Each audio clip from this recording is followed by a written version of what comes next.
Chief right now walking down.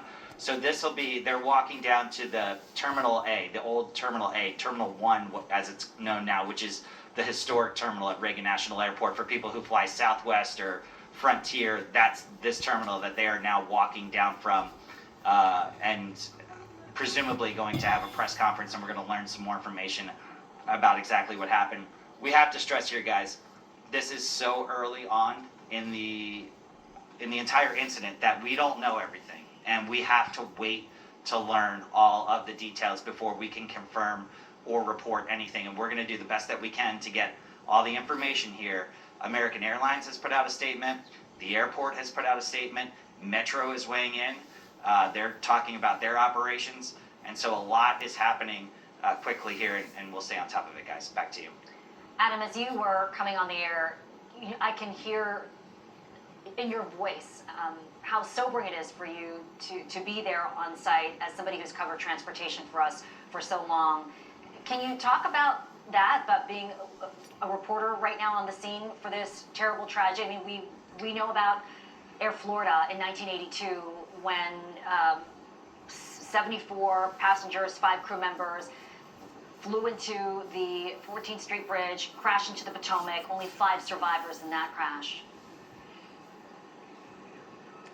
I mean, that's the worst case scenario, right? You don't want to be dealing with this. I'd rather be talking about traffic and getting people from point A to point B, or installing a stop sign for somebody, or talking about, crowding on Metro. I don't want to be talking about this kind of incident. The closest thing that I can dial it back to, this is the Metro Red Line crash in 2009, where we were on scene right after that, and we saw the horrible images that were happening right there. And again, still so early on in this investigation, so we need to know exactly what's going on here. Clearly still rescue and recovery operations going on out there, but it's awful. This is the call as a transportation reporter that you don't want to get. And I'll be completely honest with you guys, I was laying down in bed, and my wife came to me at about 9:05, and she shook me and she said, "Something's going on at the airport, you need to get up." And then I started communicating with everyone and got down here, and I know so many people at this airport, I know so many people with these airlines that my heart is breaking for them, my heart is breaking for all the people who are on these planes, and everyone who is involved in this situation. Absolutely. I think that is one of the important things to remember, that the people who were on the plane, the flight, the crew members, it flew out of Wichita, Kansas tonight. We don't know where the crew is from. They could be Wichita based. They could also be DC based. We can tell you the helicopter, again, came out of Fort Belvoir.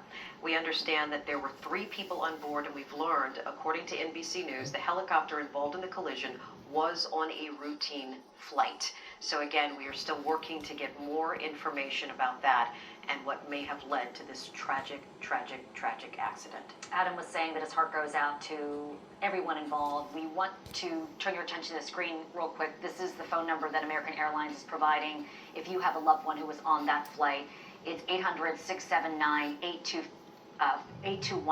800-679-8215, American Eagle Flight 5342 from Wichita, Kansas. All right, we want to turn